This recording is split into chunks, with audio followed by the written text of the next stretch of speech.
Hey there, cats and kitties. I am the Blues Man, Johnny Blues, and with this video, we discuss my thoughts on episode 1 of the anime series Sakurada Reset, which was a really intriguing first episode, I gotta say. A lot of highbrow discussion about sort of philosophical quandaries in human nature, and discussions about purity of the soul and righteousness and all this kind of stuff.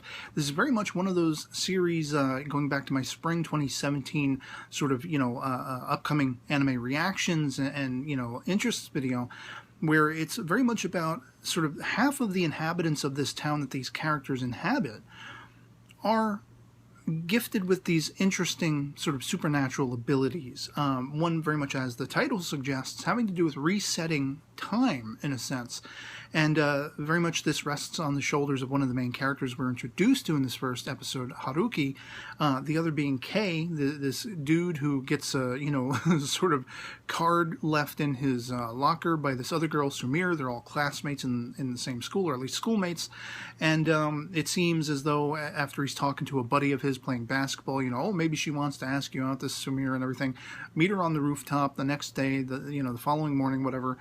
And when he carries up with this particular meeting, he rather meets Haruki on the rooftop rather than Sumire. And it turns out Sumire also left her a note telling her, be there at this place and time and everything like that. And so immediately what strikes you about Haruki is she's very almost robotic. She's very sort of encapsulated to herself. She's not very outgoing. She's monosyllabic and everything like that. And it is her who has this reset ability. And by the end of the discussion between she and Kei, she uses it. And we find very fascinatingly, at least to my estimation, Kei actually has, what his ability is to remember the past in high detail, even if events happen to reset. And up until this point, he never really realized he would have conflicting sort of dual memories of events, and this seems to coincide with Haruki's using this, even without them having known each other previously.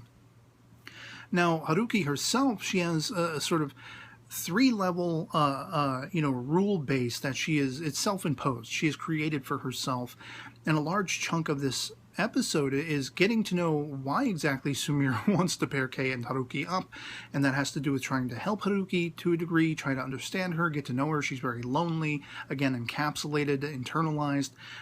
She has that monosyllabic nature, and there's even this overhanging question when Kei's like, well, I don't want to do anything pointless. Why are we getting together? Why are we doing this? Why are we hanging out, trying to get to know each other? And Sumire posits this idea, well, which one of us is an android? Which one of us is not real? I mean, for all intents and purposes, we look real, we feel real, we bleed, we look human, we breathe, and everything like that. But in trying to get to know each other, let's meet again, at the end of the summer, after spending all summer long or whatever it is, trying to understand each other and get to know each other and become friends and help each other and guide each other and all these things, become sociable. Let's then go back over that question and see what we've learned about each other, see if any of us conform to that idea of being robotic, android-esque. And Haruki stands out to you as being exactly that. But it seems, eventually Sumire will bring Kei and Haruki into contact with this character, Yosuke, I think, whose ability is to actually, if he touches two people with abilities at the same time, he can transfer those abilities into both of them. They can both utilize each other's abilities.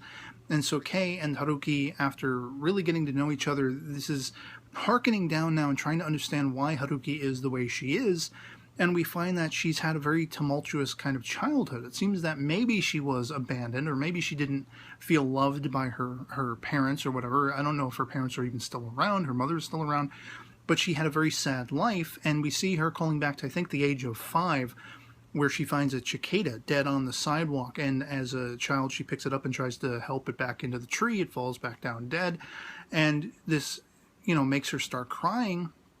And so any pain she has ever felt in her life, this is why she created this rule set, but her instinct is to always try to erase that pain, whether it's her own pain, whether it's pain in others. If she sees someone crying, very much at the beginning of the episode when Kei and Haruki first meet on the rooftop, she sees a little girl wandering lost, crying to herself, and this causes her to reset the events, thus wiping it from her own memory, whereas Kei remembers everything.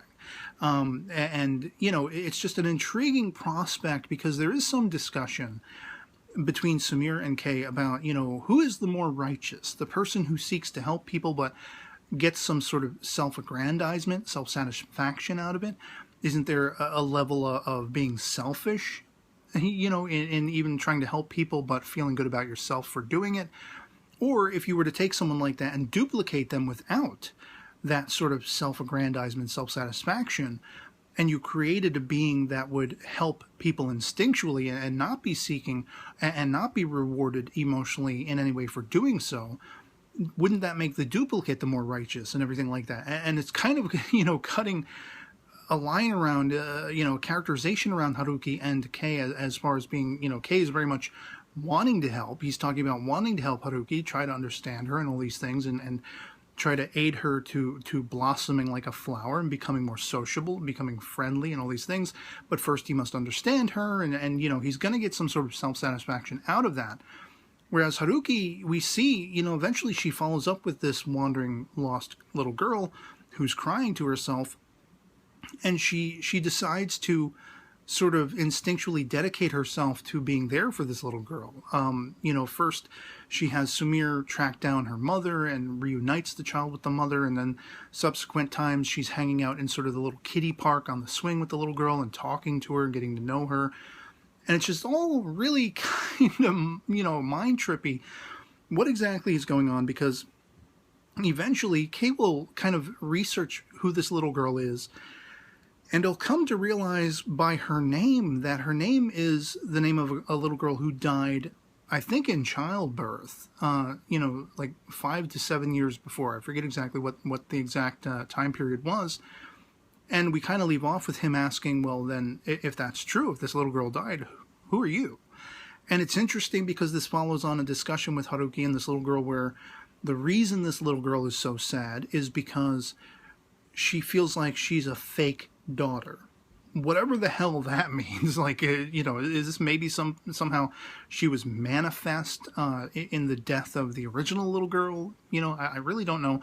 This coincides with a vision or a calling over to, I don't know if it's a flashback, a vision, something that's happening coinciding with this. Someone seemingly, you know, holding an umbrella on a bridge during a rainy day or whatever, and then jumping off the bridge to their demise, I must assume. So I mean, there's just a lot, you know, there's a lot of this weird stuff going on in this first episode that really highly intrigues me. I'm a little taken aback that this is going to be a 24 episode series, but it feels like, you know, things we've seen before, in as far as how, again, highbrow the discussion is, the philosophical, ethical side of things, and the sort of, you know, timey-wiminess, time-traveliness of the reset ability, and the idea of pairing these two, Kei and Haruki respectively, where that's kind of part of what his drive becomes in trying to befriend her and get to know her and help her. He wants to earn her trust because just think, I mean, if her memory is wiped every time she resets, but his isn't, they could actually almost become like a superhero duo, like Batman and Robin, but like in a timey-wimey time travel sense, where if something happens, if something really heinous happens, like this person jumping off a bridge committing suicide, if they learn of this and she can use her reset ability, but he'll remember the events, he'll then go to her and try to convince her this is what's going to happen. We already talked about this. We made this pairing. Let's go save this person's life, that kind of thing. And they could do this time and time again. But of course, because of her reservations, because of the way she's internalized herself, it's going to be very hard for her to get over that hump of being, you know, distrusting and having such a hard time opening to people and all this kind of stuff. And so I'm really intrigued. It kind of reminds me of like a Steins Gate aesthetic to it. I don't know if it's going to become that profound and that dark and have twists and turns, but presumably so for the length of it.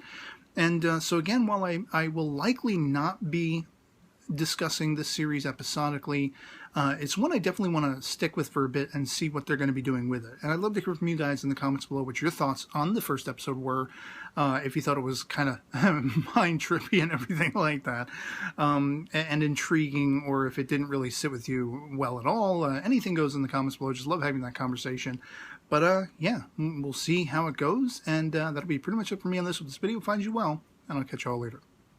Peace.